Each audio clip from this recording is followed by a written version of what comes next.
नाज़रीन, आज ट्रांसमिशन में हुमैरा राना और शहजाद रज़ा आपके साथ हैं और कुछ हटकर आज ट्रांसमिशन है चूँकि इंतहाई अफसोसनाक वाक़या आज दोपहर में पेश आया है। 1:08 पर परवान भरी थी तैयारे ने और PIA का ये मुसाफिर तैयारा है जो कराची एयरपोर्ट पर आबादी के पास गिरकर तबाह हुआ है और अमले समेत इसमें 98 अफराद सवार थे। जो हमारी इत्तलात हैं उसमें एक खातून अभी ज़ख्मी हैं और 2 मुसाफिर मज़ीद भी हैं जो मौजूदाना तौर पर बचे हैं। उनमें पंजाब बैंक के सदर हैं और साथ एक सहाफ़ी भी हैं।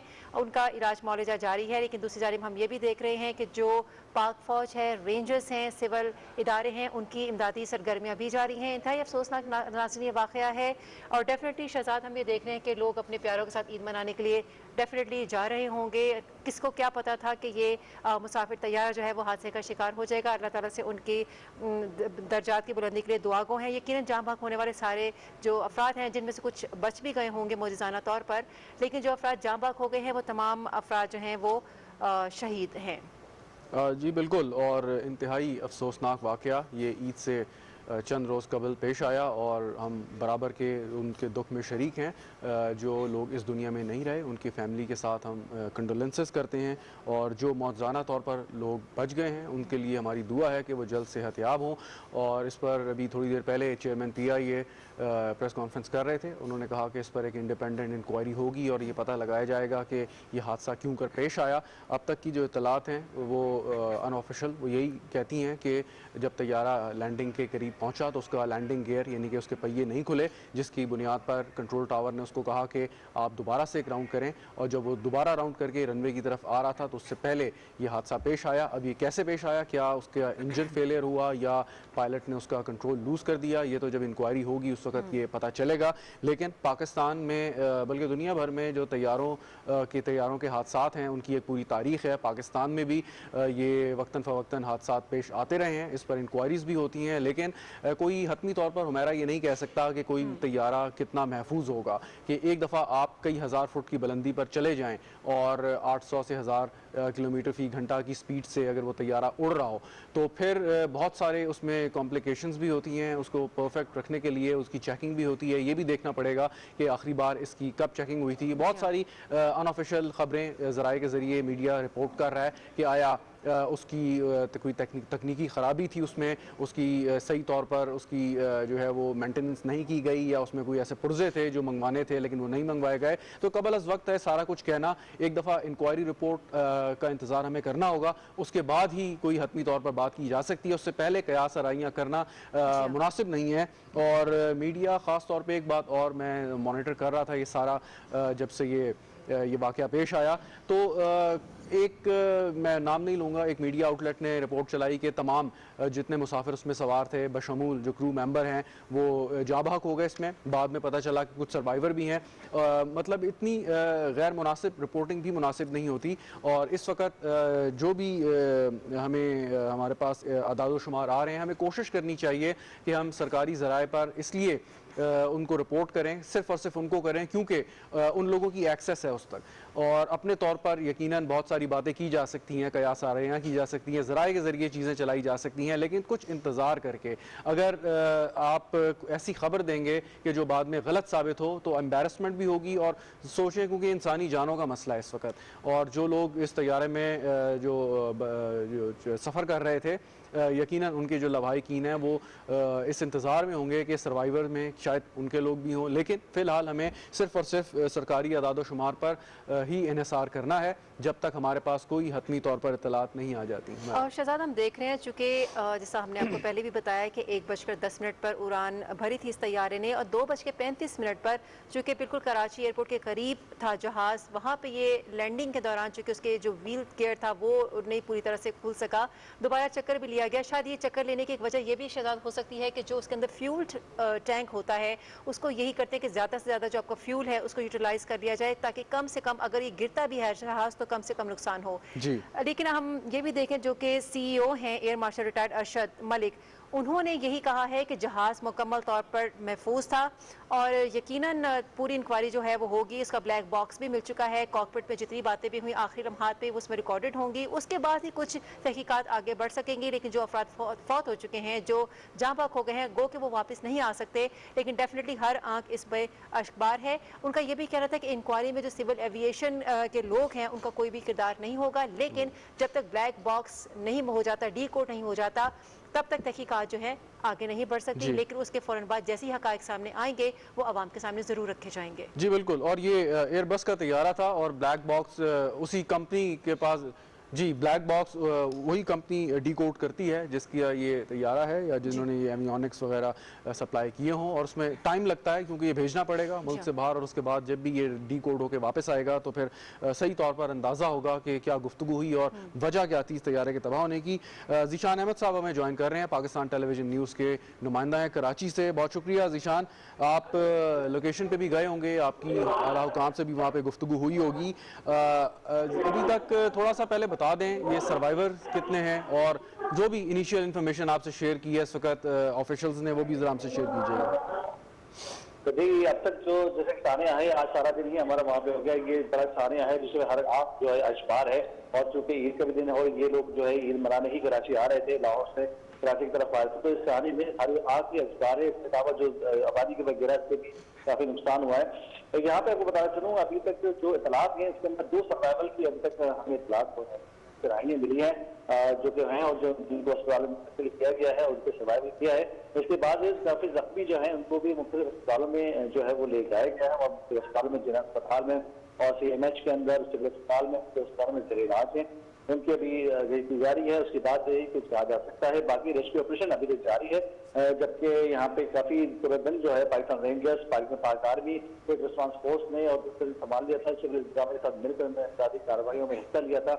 क्योंकि ये जो है वादी के हालात का था, यहाँ पे तंगदरियाँ थी, जिसके बाद रेस्क्यू में ऑपरेशन में काफी दुश्वारी का सामना करना पड़ा, लेकिन फिर भी बहरहाल काफी हद तक उन्होंने बहुत तनदेही से काम किया, मुस्तैदी से काम किया। बल्कि यहाँ पे एक बता दूं, मलबा उठाने का भी काम जो है वो शुरू। अच्छा ज़ीशान, अभी मलबा उठाने का आपके ने काम शुरू हो जाएगा, रेस्क्यू ऑपरेशन क्या मुकम्मल हो चुका है? क्या तमाम अफराद जो हैं वो रिकवर कर लिए गए हैं उस मलबे के अंदर से, और जहाँ जिस आबादी पर गिरा था वहाँ के लोगों को वहाँ इवैक्यू कर लिया, वहाँ से निकाल लिया गया है?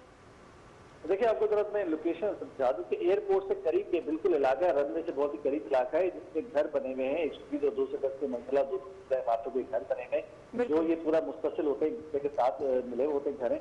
जब जहाज क्रैश हुआ है, लिंक हुआ है, तो उसके बाद ये तमाम घरों से होता हुआ गुजरा, क्योंकि एक स्पीड होती है जहाज के, वो क्रैश करते हुए गया। तो उसमें पहले इनिशियली तौर पर हमें 4 से 5 घरों की चलाती, लेकिन उसके बाद 7 से 8 से 10 घर भी उसमें हो सकते हैं। तो उसमें जो घरों को नुकसान पहुंचा उसके मलबे तले लोगों को तो इवैक्यूएट कर लिया गया है, लेकिन अभी भी जो जहाज के मलबे तले या घरों के मलबे तले लोगों को निकाला जा रहा है, क्योंकि अब रोज रात का वक्त शुरू हो गया है, तो उसमें उम्मीद नहीं की जा रही है कि जख्मी को निकाल लिया गया है। अब दूसरी चीजें जो उसके बाद जो है वो आतिशबाजी मादा भी फट गया था, वहाँ पे गाड़ियों में भी आग लग गई थी, तो जहाज के मंदिर में भी आग लगनी थी, उसको भी बुझाया गया, आग को बुझाया गया, उसको कुली का मसला मरहला शुरू हुआ। तो अभी तक रेस्क्यू का अमल जारी है, तमाम जो है जख्मियों को और अभी भी निकाला जा रहा है, और तमाम तर जो है इनको काफी हद तक जो है वो निकाला जा चुका है, लेकिन अभी भी जारी है। जी अच्छा, ये बताइए कि अभी जो चेयरमैन PI ये बात कर रहे थे और उन्होंने कहा कि इंक्वायरी होगी और इसमें सिविल एविएशन का कोई ऐसा अमल दखल नहीं होगा, ये इंक्वायरी कौन करेगा और इसमें कोई इन्होंने टाइम लाइन दिया है कि कितने अरसे में ये मुकम्मल कर लेंगे? बिल्कुल, ये कमीशन बैठेगा इस पर, क्योंकि देखें, क्योंकि निश्चित तौर पर जो इतलात है कि पायलट का राब्ता रहा, फिर टावर के साथ राब्ता रहा, उसके अंदर कोई ऐसी खराबी नहीं है। फिर ब्लैक बॉक्स अभी जाएगा, उसके बाद जो इंक्वायरी है कि उस कमीशन के अंदर तय करेगी, तो उस ब्लैक बॉक्स के बाद जो भी शवाहिद तहकीकात सामने आती हैं उसकी रोशनी के अंदर ये कमीशन जो है वो तय करेगा मामला, उसके बाद कोई फैसला दे सकता है। अभी से इस बारे में कुछ कहना कबल इस वक्त होगा। अच्छा ज़ीशान, ये बताइए कि जहाँ जिस आबादी पे ये तैयारा गिरा है, डेफिनेटली मलबा उठाने का काम तो जारी है, इमदादी सरगर्मियाँ भी वहाँ पे हो रही हैं। इस ऑपरेशन को कंप्लीट करने में कितना वक्त दरकार है? और ये बताइएगा कि ज़ाहिर वहाँ पे पोल्स भी होंगे बिजली के, वो भी डेफिनेटली उखड़े होंगे, गिरे होंगे, बिजली का मुनासिब इंतज़ाम है ताकि किसी किस्म की कोई दुश्वारी पेश ना आए रेस्क्यू के कामों में? जी बिल्कुल बिल्कुल, ये मुकम्मल तौर पर एक रिहायशी इलाका था, जिस तरह रिहायशी इलाकों में गैस, बिजली और तमाम पानी लाइन है, जिसमें भी वैसे लाइन थी, और तैयारा गिरने की वजह से इसको इससे मुलायका तमाम इलाके के जो है फिलवक्ती तौर पर बिजली और गैस लाइनें बंद कर दी थी, ताकि जो है मजीद कोई हादसा पेश ना आए, क्योंकि अगर कहीं कोई लाइनें खुली रह जाती, कोई शॉर्ट सर्किट से मजीद हो जाता। लेकिन अभी फिलहाल उस इलाके को सिर्फ टर्न ऑफ किया गया है, उस इलाके के अंदर जो है बिजली इनके बहाल नहीं की गई, बल्कि इसकी तैयारी की जा रही है। जब तारे मारे और तब इस तरह की चीजें पाइप वगैरह से हटा लिए जाएंगे, उनको मुकम्मल तौर पर महफूज बना दिया जाएगा। और जिनके घरों को नुकसान पहुंचा है, जो वहाँ के रिहायशी थे, उनको कहाँ शिफ्ट किया गया है? जी, वज़ीर आला सिंध ने जो है आज वहाँ पे विजिट किया था, चाहे हादसा पे दावागिर से इजहार भी किया था, मुतालिक खानदान तस्लीम सहूलत फराहम करने की हिदायत भी दी थी और उनको मुतालिक ब्रीफ भी किया गया था। तो उन्होंने वहाँ पे एयरपोर्ट और जिस तरह से इंतजाम करने का उन्होंने कहा है, जबकि एयरपोर्ट हुकाम में भी जो है कराची एयरपोर्ट की तरफ, ये एयरपोर्ट होटल के अंदर उनकी रिहाइश का इंतजाम करें। लेकिन मैं आपको बताता चलूँ, जो घरों के उसका डैमेज जो है वो छतों का हुआ है। इसके अलावा भी वहाँ पे काफी लोग हैं जो कि सिचुएशन में फंसे हैं। बाकी हुकूमत की तरफ से भी हर मुमकिन ताउन करने की यकीन दहानी कराई। ठीक ठीक। अच्छा, ये बताइए कि PIA के फ्लाइट ऑपरेशंस चलते रहेंगे इस हादसे के बाद? जी, मैं आपको बता चलूँ, ये एक सानिया है जो है, और ये बिल्कुल ऐसा है कि जैसे कोई तकनीकी खराबी के तौर पर बज़ाहिर तो ऐसा लगता है कोई तकनीकी खराबी हुई थी, लेकिन इसका बाद में जब एक तहकीकात मुकम्मल होंगी, तमाम शवाहिद सामने लाए जाएंगे, तो बताया जा सकेगा कि क्या क्या वजह मुमकिन होगी इस हादसे की। बहरहाल तमाम ऑपरेशन वो फिल वक्त जो है वो मुअत्तल कर दिए गए थे, लेकिन बाकी दूसरे फ्लाइट ऑपरेशन जो है उस पर अभी काम जारी है कि उसको नॉर्मली अंदाज में चलाया जाएगा। अच्छा ज़ीशान, चूँकि परवाज़ लाहौर से कराची के लिए आ रही थी, तो डेफिनेटली लाहौर में भी कोई हेल्प डेस्क कायम किया गया होगा, कोई नंबर्स दिए गए होंगे ताकि वो राबते कर सकें, अपने प्यारों की खैरियत दरियाफ्त कर सकें। इसी तरह से कराची में भी कोई हेल्प डेस्क कायम किया गया होगा, इस हवाले से भी हमें आगाह करें। बिल्कुल, एयरपोर्ट काम ने यहाँ पे कराची में हेल्पलाइन डेस्क कायम कर दिया गया है। कराची एयरपोर्ट पे मौजूद है। कराची यहाँ पे हेल्पलाइन तैयार कर सकते हैं, इसके अलावा ऑनलाइन भी मदद मालूम कर सकते हैं। इसके अलावा मुसाफिरों की लिस्ट भी उन्होंने जारी कर दी है और हेल्प डेस्क भी कायम कर दिया गया है, ताकि वो अपने प्यारे खैरियत मालूम कर सके कि वो कहाँ है और किस हाल में है। क्योंकि यहाँ से बहुत से अफराद जो है मुख्तलिफ अस्पतालों में लेके गए हैं, कुछ को गल्स वार्ड लेके गए, कराची वार्ड, कोई सिविल अस्पताल में है, कोई जिला अस्पताल में है। तो तमाम लोग भी, तमाम मुसाफिरों की जो है वो अपने हेल्प डेस्क से रब्ता कर सकते हैं, ताकि प्यारी खैरियत मालूम कर सकें। अच्छा, और ये शनाख्त का अमल भी यकीनन जारी होगा। अब तक जो जाँ बहकू हैं लोग, उनमें से कितने लोगों की शनाख्त हो चुकी है इस वक्त तक? जी, अभी काफी लोगों की शनाख्त हुई है। कुछ लोग ऐसे हैं जिनको जो पूरी तरह गुजर चुके थे, उनका भी DNA टेस्ट के लिए भी कुछ अफराद के लिए भेजा गया। DNA टेस्ट होगा, जब DNA टेस्ट के बाद कुछ रिपोर्ट्स आएंगी तो उसके बाद ही शनाख्त मुकम्मल तौर पर जाएगी। और DNA टेस्ट आपको मालूम है जिसमें तकरीबन 2 से 3 या 4 दिन का वक्त भी लगता है DNA टेस्ट की रिपोर्ट आने तक। उसके अंदर भी ये चीजें चलेंगी। तो अब बाकी शनाख्त जो शक्ति है मालूम शक्ति, उनकी तो शनाख्त होगी, लेकिन जो मुख्तलिफ तौर पर झुलस चुके हैं या मुख्तलिफ आग से उनको नुकसान पहुंचा है, तो उनका DNA टेस्ट की रिपोर्ट आने के बाद।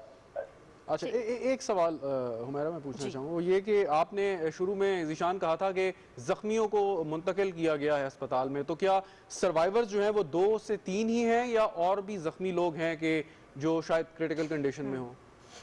जो सर्वाइवल है, जिनको होश में है, वही उनको हम सर्वाइवल कह रहे हैं, जिनको होश में है, जो बात कर सकते, रिस्पॉन्स कर रहे हैं। बाकी जो जख्मी है वो बिल्कुल क्रिटिकल कंडीशन में है, जिनको अस्पताल में पहुंचाया गया है। अब उनको फौरी तौर पर तिब्बी इमदाद दी गई है, ताकि उनको सर्वाइवल कर सके। जैसे ही वो कंडीशन में आते हैं तो फिर हम उनके बारे में तब्दील। अच्छा ज़ीशान, ये जो 2 सर्वाइवर्स की हम बात कर रहे हैं, किसी की बात हुई है इन सर्वाइवर से? कोई उन्होंने अपना शेयर किया है कि how did they feel, and जिस तरह से बाद में तबाह हुआ जहाज़, या क्या बात हो रही थी, किस तरह से सारा मामला पेश आया?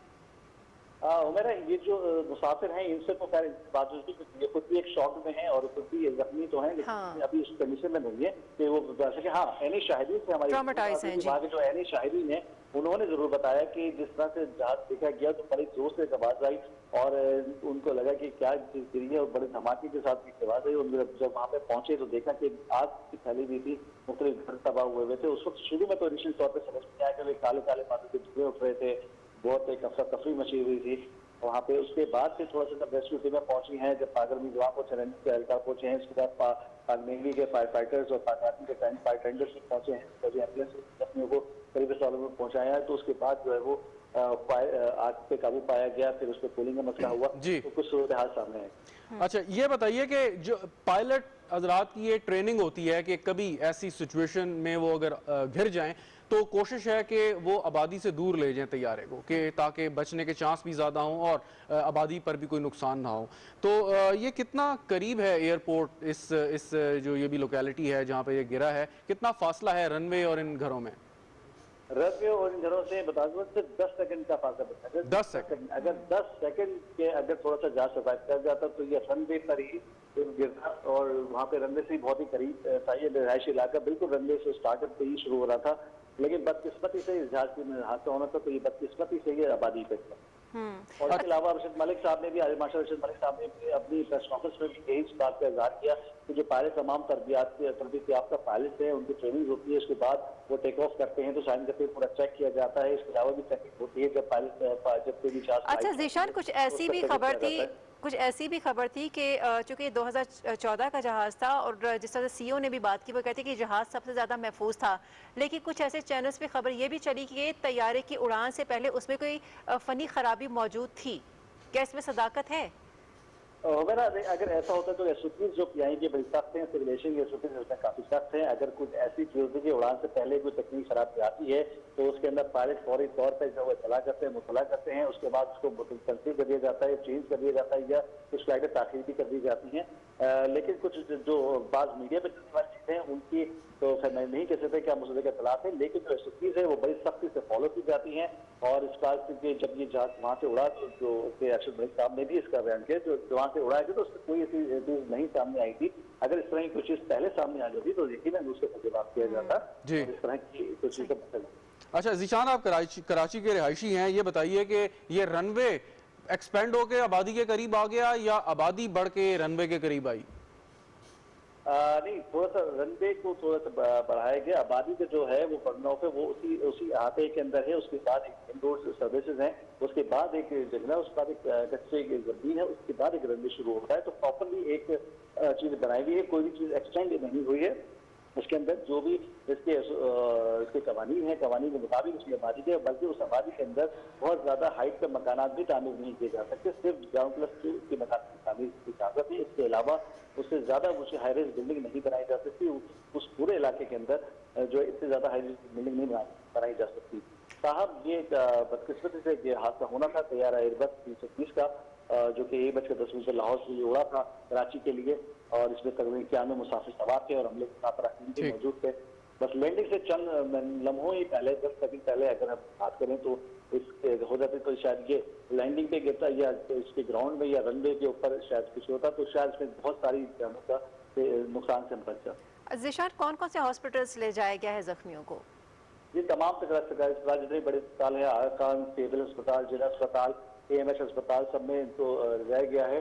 इमरजेंसी लॉन्च कर दी गई है। तमाम अस्पतालों में तमाम डॉक्टर्स की हमले की पैरामेडिकल स्टाफ की छुट्टियां भी मनसूख कर दी गई है। सबको इमरजेंसी तौर पर बुला लिया गया है ताकि इनको कुछ तमाम तौर पर फौरी तौर पर तिब्बी अंदर सहूलत फराहम कर सके उनको। ठीक है, बहुत शुक्रिया ज़ीशान अहमद, आप हमें तफसीलात से आगाह कर रहे थे। जी, नासिर हुसैन शाह साहब हमारे साथ मौजूद हैं, वज़ीर इत्तलात हैं हुकूमत सिंध के। बहुत शुक्रिया नासिर साहब हमें ज्वाइन करने का।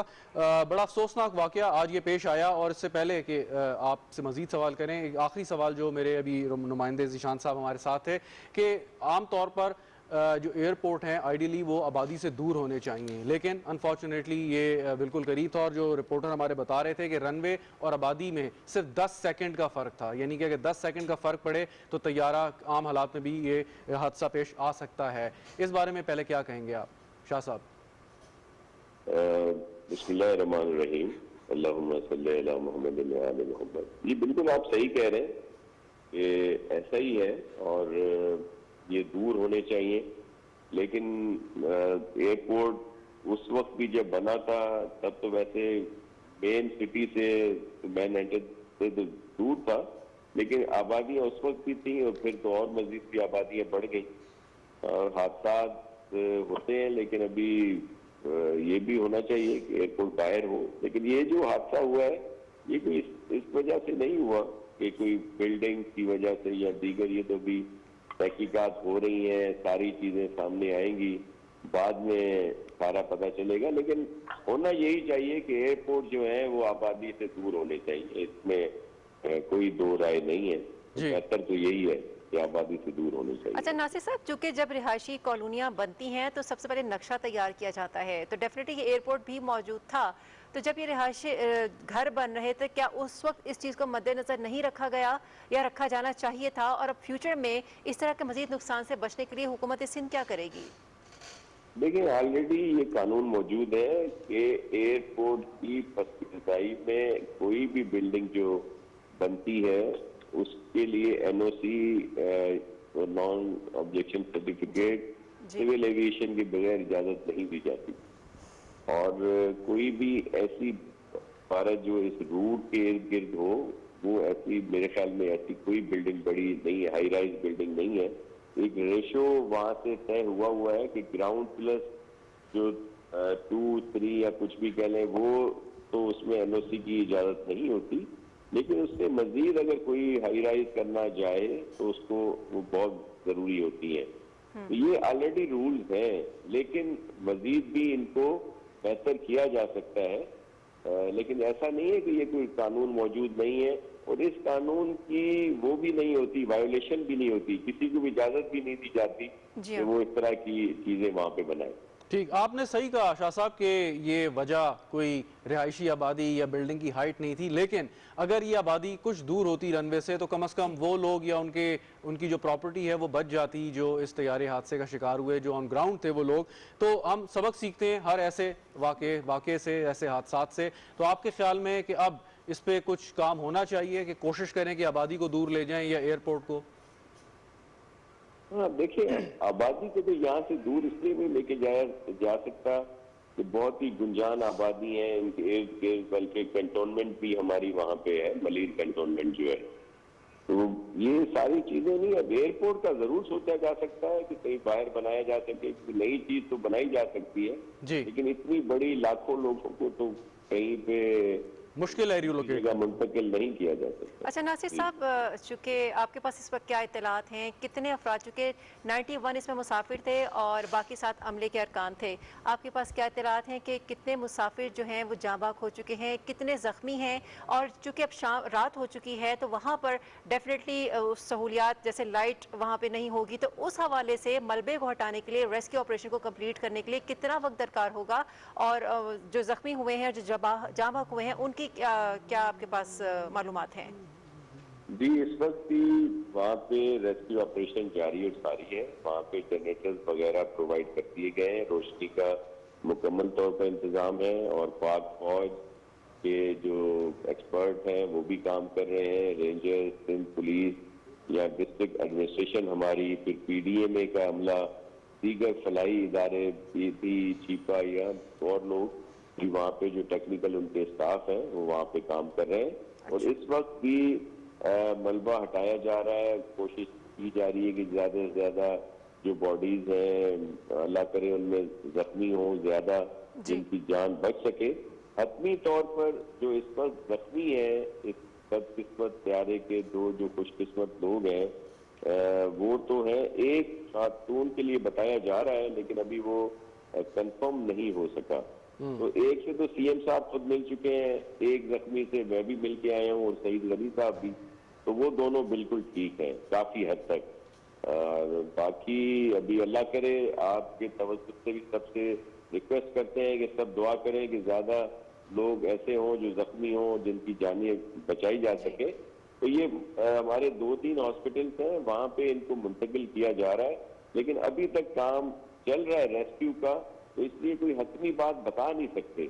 जो तैयारे में लाहौर से मुसाफिर चले हैं नासिर साहब, डेफिनेटली उनके घर वाले बहुत फिक्रमंद भी होंगे, तो कोई ऐसा हेल्पलाइन नंबर दिया गया है या उनके बारे में, ताकि वो मालूमात तो ले सकें? ये तो बड़ी एम्बिग्विटी हो जाती है कि पता नहीं जिंदा हैं या नहीं हैं, ये कौन से हॉस्पिटल में हैं, इस हवाले से भी बताइएगा। जी बिल्कुल, चीफ मिनिस्टर सिंध मुराद अली शाह साहब की अहकामात पर कमिश्नर कराची ने इमरजेंसी कॉल सेंटर जो है वो बनाया गया है। हमारा पीआईए, सिविल एविएशन और कमिश्नर कराची का ये मुश्तरका होगा, जहाँ पे ये आपस में शेयर की गई है। अगर आप कहें तो मैं नंबर आपकी स्क्रीन पे दोहरा दूं जी ताकि लोगों को इस पे इल्म हो सके जी बिल्कुल। और वो वहाँ पे कर सकते हैं कॉल और मालूमात ले सकते हैं। लेकिन अभी तक सारी इंफॉर्मेशन मुकम्मल तौर पर तो नहीं है, लेकिन काफी हद तक वहाँ पे आ चुकी है और दीगर भी उनको मिल रही है इंफॉर्मेशन। नंबर बता दें सर ताकि लोगों को तसल्ली रहे, अगर वो फोन जी भी जी करें उनको बता भी सकें। बिल्कुल जी। नंबर है 021 जी 9924 जी 2284। ठीक मैं दोबारा दोहरा देता हूँ, 021 9924 2284। ठीक और दूसरा नंबर भी है 021 जी 9904 जी 3833। ठीक, सही हो गया, ठीक है। ठीक शाह साहब मजीद नंबर भी है, मैं आपको व्हाट्सएप कर दूंगा। जी ताकि ठीक, आप ये आ गया, ये हम अपनी स्क्रीन पे भी चलाएंगे। जी। सवाल ये कि जो एयरलाइन इंडस्ट्री है वो पहले ही कोरोना वायरस की वबा की वजह से बड़े मसाइल का शिकार थी। अब ये बड़ा जो है अनफॉर्चुनेट ये हादसा हो गया। पीआईए पहले ही माली खसारे का शिकार है। आपके ख्याल में ये एक मतलब सबक भी है कि हमें बहुत वॉर फुटिंग पे काम करना है, ख़ास तौर पे पीआईए जैसे इदारे को वापस अपने पाँव पे खड़ा करने के लिए?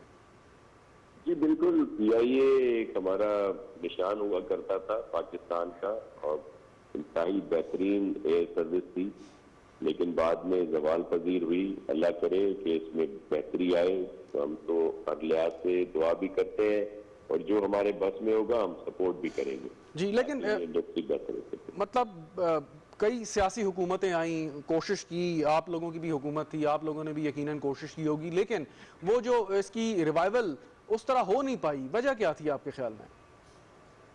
जी सबने ही कोशिश की होगी, इसी तरह मौजूदा गवर्नमेंट भी कोशिश कर रही है।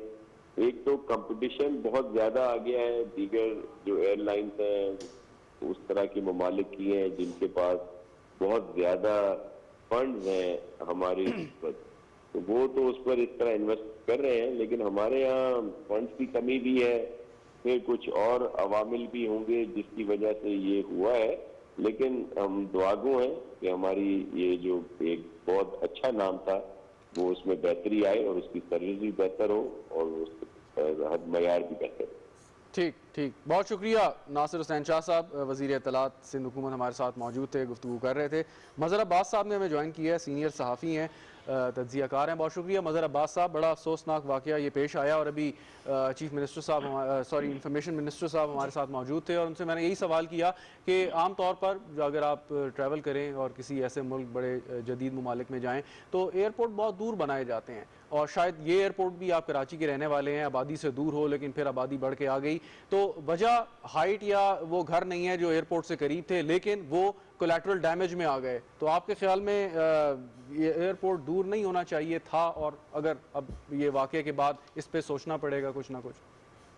जी बिल्कुल होना चाहिए, और जिस चीज़ पे अभी फौरी तौर पे सोचा जा सकता है वो ये कि नया इस्लामाबाद एयरपोर्ट जो बना है वो बहुत आबादी से बहुत दूर है, लेकिन अगर आप वहाँ देखें तो कई 100 प्रोजेक्ट्स लॉन्च ऑलरेडी हो चुके हैं उनके दोनों तरफ सड़कों पे। बिल्कुल।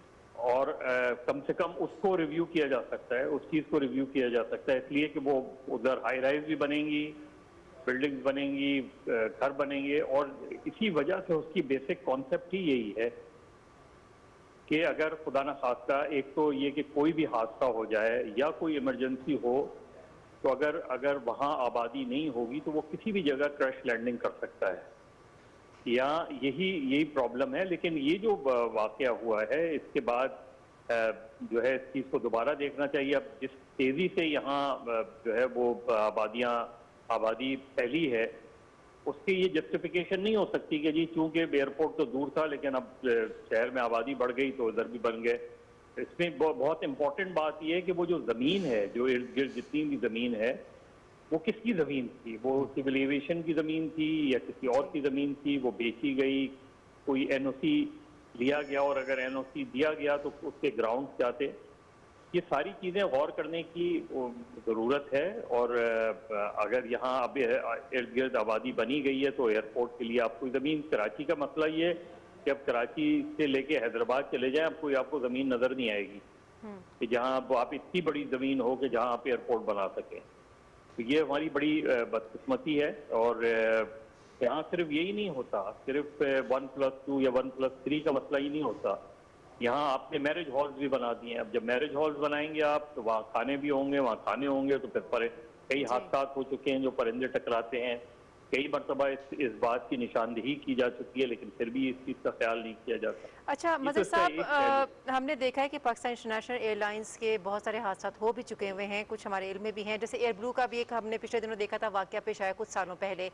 मैं एक तैयारे हादसे की बात कर रही हूँ। अब यहाँ पे इनको एक जो ब्लैक बॉक्स हर जहाज़ के अंदर होता है, वो ब्लैक बॉक्स डेफिनेटली बाहर भिजवाएंगे, वो डी कोड होगा।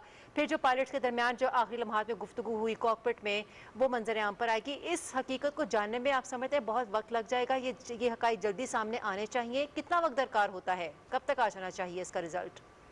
देखिए, अगर मैक्सिमम भी आप करें तो 6 हफ्ते में हो सकती है ये चीज़। आपको एक कम से कम इनिशियल चीज़ें पता चल सकती हैं।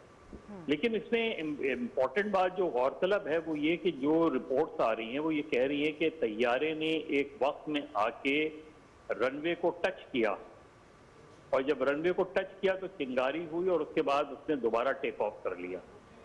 अब सवाल ये है कि उससे पहले पायलट जो है वो कंट्रोल टावर को बता रहा है, कंट्रोल टावर उससे पूछ रहा है कि क्या प्रॉब्लम है, कंट्रोल टावर उसे गाइड भी कर रहा है।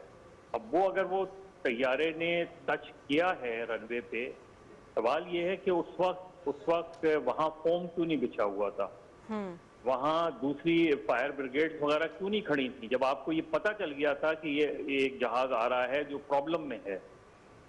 आप कोई भी मुझे बताए कि उस वक्त एयरपोर्ट पे इमरजेंसी डिक्लेयर हो चुकी थी क्या? उस वक्त क्या जो है वो फायर ब्रिगेड, और जिस तरह कहते हैं कि रनवे पे फोम बिछा दिया जाता है। मज़हर साहब, ये शायद इतना आनन फानन हुआ है, जिस तरह कहते हैं कि 10 सेकंड्स का फर्क है रनवे से, चूंकि 2 रनवेज बने हुए होते हैं एक जहाज, तो उन्होंने कहा कि आप दूसरे रनवे से आ जाएं, तो फिर पायलट कहते हैं कि नहीं मैं घुमा कर इसको ले आता हूँ। तो यूजली शायद पायलट की ये भी कोशिश होगी कि फ्यूल को ज़्यादा से ज़्यादा वेस्ट किया जाए ताकि वो किसी एक्सप्लोजन का बायस ना बने। कुछ ये भी तो रीज़न हो सकती है। नहीं, ये हो सकती है, लेकिन आप यही मैंने कहा कि ये चीज़ ब्लैक बॉक्स में ये होगा कि पहली मर्तबा ये कब कांटेक्ट हुआ, पहली मर्तबा कब पायलट ने या कंट्रोल टावर ने उससे पूछा कि कोई प्रॉब्लम हो रही है, या उसने पायलट ने उनको बताया कि ये प्रॉब्लम हो रही है।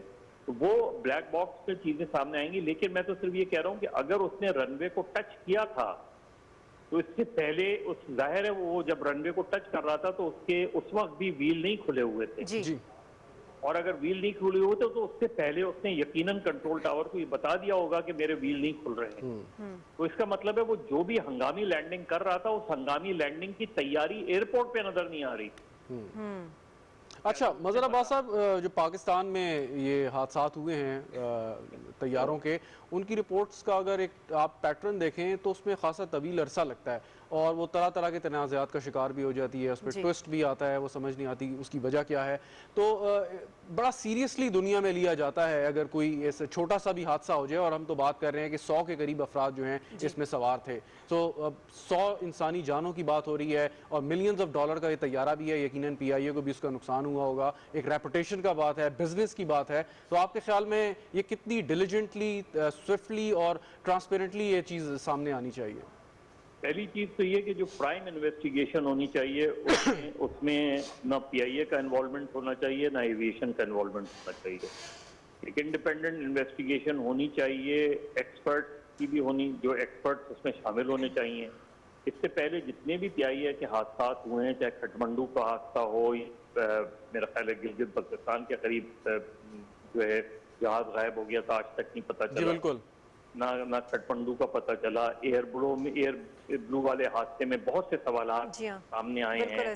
उनके जो लवायकीन हैं उन्होंने कोर्ट में जाके जो है बड़ी लड़ाई लड़ी है। तो सवाल ये है कि इन्वेस्टिगेशन चले, आप 3 महीने ले लें, लेकिन ये एश्योरेंस मिलनी चाहिए कि 3 महीने में उस हादसे की रिपोर्ट पब्लिक की जाएगी और जिम्मेदारों का तयन। होता ये है कि 80 या 90% केसेस में आप जिम्मेदारी पायलट पे डाल देते हैं, इसलिए कि पायलट जो है उस पर जिंदा होता ही नहीं है उसमें, तो पायलट पे बड़ी आसानी से जिम्मेदारी डाल के आप बच के निकल जाते हैं चीज़ों में। लेकिन इसमें कई हादसा ऐसे हैं कि जो अगर एविएशन रूल्स को फॉलो किया जाता तो शायद हादसा नहीं होते, तो उसमें इंक्लूडिंग एयर ब्लू वाला जो हादसा है। तो मेरा ख्याल है अच्छा मजहर साहब, चूंकि यूजली तकनीकी तौर पर जब तैयारे को क्लियर कर दिया जाता है तो उसके बाद वो परवान अपनी भरता है, तो आप क्या समझते हैं कि जो इंटरनेशनल लॉज हैं, जो आलमी कवानीन हैं, उसके तहत कैसे शफाफ तहकीकात हो सकती हैं? वो उनकी क्या गाइडलाइन है? देखिए, उसमें एक सबसे इम्पोर्टेंट ये कि क्या पायलट जो है पायलट की, क्योंकि उनके भी अपने रूल्स होते हैं कि पायलट कितने आवर्स के बाद उसको कितना रेस्ट मिलना चाहिए। हाँ, ये भी चीज़ होती है कि तैयारे का आपको जो है टेक ऑफ से पहले आपको एक पूरा सर्टिफिकेट देना होता है।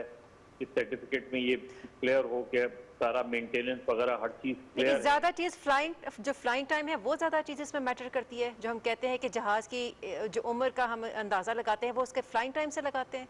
जी, वो भी है। और आपके यहाँ बहुत से ऐसे जहाज जो लिए गए हैं, नए लिए गए हैं, उस पर भी बड़े सवालिया निशान हैं कि ये हम हमेशा जो है वो सेकंड हैंड जो है एरोप्लेन ले लेते हैं, जिनकी एज जो है वो इतनी नहीं होती या एज उसकी खत्म हो रही होती है। वो बिल्कुल एक एविएशन रूल के तहत वो चीज़ों को हमें दर्ज करने की ज़रूरत है। इस पर्टिकुलर हादसे में जिस चीज़ जो मेरे लिहाज से बहुत इम्पोर्टेंट है और फौरी तौर पे जो प्रिकॉशंस किए जा सकते हैं वो ये थे, क्योंकि 2 महीने तकरीबन फ्लाइट ऑपरेशन सस्पेंड रहे जी। इस दौरान क्या जहाज़ों की मेंटेनेंस कंटिन्यू रही या जहाज़ों की मेंटेनेंस नहीं की गई? इस पर्टिकुलर जहाज की आखिरी बार मेंटेनेंस कब की गई और इसका क्लियरिंग सर्टिफिकेट कब इशू किया गया? सही। तो ये सारी चीजें इस इन्वेस्टिगेशन में बड़ी इंपॉर्टेंट होगी, इसलिए कि बहुत सी अनयूजुअल सी चीजें होंगी। यानी उसके जो है वो व्हील्स का न खुलना, दोनों इंजनों का खराब हो जाना जी, उसका रनवे को टच करके दोबारा टेक ऑफ कर लेना उस चीज का, तो ये वो सारी चीजें ऐसी हैं। ठीक, जाहिर है ब्लैक बॉक्स सबसे इम्पोर्टेंट होगा, उसमें वॉइस रिकॉर्डर सबसे इम्पोर्टेंट होगा कि आखिरी एक आखिरी सवाल क्या हुई है। मजहर साहब, एक आखिरी सवाल एंड वेरी क्विकली, इस तरह के हादसात की रिपोर्टिंग कैसे की जाए? मैं नाम नहीं लेता, लेकिन मिसाल के तौर पर एक न्यूज़ वेबसाइट ने पहले खबर चलाई कि 98 अफराद सवार थे और सारे के सारे जाँ बहक हो गए। फिर क्योंकि खबरें दूसरी आ गई तो उन्होंने वो हेडलाइन अपनी हटा ली। थोड़ा सा बताइएगा कि रिपोर्टिंग में कितनी एहतियात करनी चाहिए ऐसे वाक़यात में? देखिए, चाहे ये वाक़या हो या कोई भी हादसा हो, हादसे में सबसे प्राइम चीज ये होती है, आप रिपोर्टिंग में सबसे इम्पोर्टेंट ये होता है कि इस हादसे में कितने लोग जहाँ बहक हुए और कितने लोग सरवाइव कर गए। लेकिन उसके लिए ये बहुत इम्पोर्टेंट होता है कि किसी के इंतकाल या हलाक होने की खबर कभी भी इनडायरेक्ट सोर्स से नहीं देनी चाहिए। हमेशा आपको कोट अनकोट कोई डायरेक्ट सोर्स मिले तो या तो आपको उसकी फैमिली कंफर्म करे कि हाँ कहाँ ही इज नो मोर, तो आप उसकी फैमिली को कोट करके ये खबर दे सकते हैं। एब्सोल्युटली। या जो हॉस्पिटल जब पहुंचती हैं बॉडीज या इंजर्ड पहुंचते हैं, तो डॉक्टर्स जो हैं, डॉक्टर कंफर्म करते हैं कि हाँ हमारे पास 4 बॉडीज आई हैं, सिविल हॉस्पिटल में 6 बॉडीज आई हैं। उसको आपने, और उसमें भी जो नेम ड्रॉप है सबसे सेंसिटिव होता है। देखिए, आप जब किसी के नाम के साथ ये चला देते हैं ना कि वो हलाक हो गया है और पता चलता है कि वो हलाक नहीं हुआ, बिल्कुल, तो आप सोचें कि उसके बीच में जो उनकी फैमिली पे गुजरती है, वेरी राइट, वो कितना पेनफुल है। अब आप हमारे जो एक साथी अब के बारे में दोपहर से चल रही है, अंसार नकवी के बारे में, और हमारे यहाँ हर तरह की चीजें जो है वो सोशल मीडिया पे भी और ट्वीट पे भी, शुक्र है मेन स्ट्रीम मीडिया ने। सही कह रहे हैं मजहर अब्बास साहब, लेकिन चलें, ये तो एक अंदोनाक वाक़या आज पेश आया है और कुछ सवालिया निशान भी छोड़े हैं। अब देखना ये है कि फ्यूचर में हम किस तरह से सिक्योर कर सकते हैं ज़िंदगियों को, जानों को। बहुत शुक्रिया हमसे बात करने के लिए। नाज़रीन, ट्रांसमिशन से फिल वक्त इतना ही। खबरों के बाद ट्रांसमिशन का सिलसिला जारी रहेगा। Stay tuned.